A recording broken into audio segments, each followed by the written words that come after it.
Even though I am sitting, I know how to stand up for my rights. And so I do that wherever I go. Words of Dr. Ramsingh, he is contemplating legal action against the state.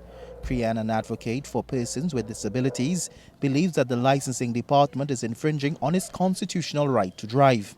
He has been driving for 7 years since he became paralyzed, and since then, every year he goes to renew his permit, he is faced with a different set of stipulations. I have the Motor Vehicle Act, I've studied the Motor Vehicle Act, I've debated on the Motor Vehicle Act, and I was the one who was instrumental in putting forward the changes to the Motor Vehicle Act, so I know it's not there. He insisted that that is what they're required to do, and his reasoning was that if I was to get in an accident, the licensing officer would have to go to court and they would have to stay whether or not the hand controls was installed properly.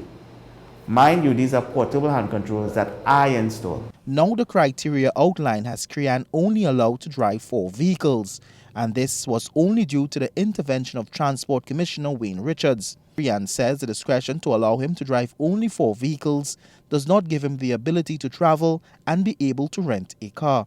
I can't go to England and drive and pay a £10,000 sterling pound ticket while I am a driver's permit holder, and someone who doesn't have their driver's permit has a lesser charge than me driving a vehicle I'm no longer authorized to drive with a permit, with a valid permit.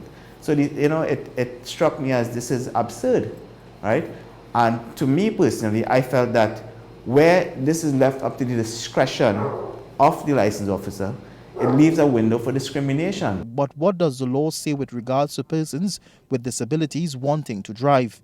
The transport officer shall not issue a driving permit to any person unless he has personally satisfied himself that the vision, hearing, and bodily and mental fitness of the applicant are such as to warrant issue of driving permit and that the applicant is of good character.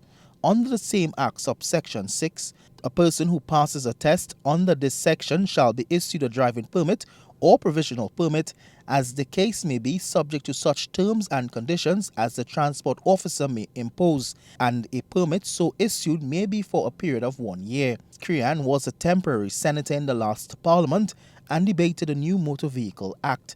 He says his fight is for all persons living with a disability. But I would also like them to speed up the change of the Motor Vehicle Authorities Act, and I intend, for the sake of every disabled person in Trinidad, to take legal action if my legal advisors see it fit to do so. Otto Carrington reporting from Laramine for the GML Enterprise Desk for CNC3 News.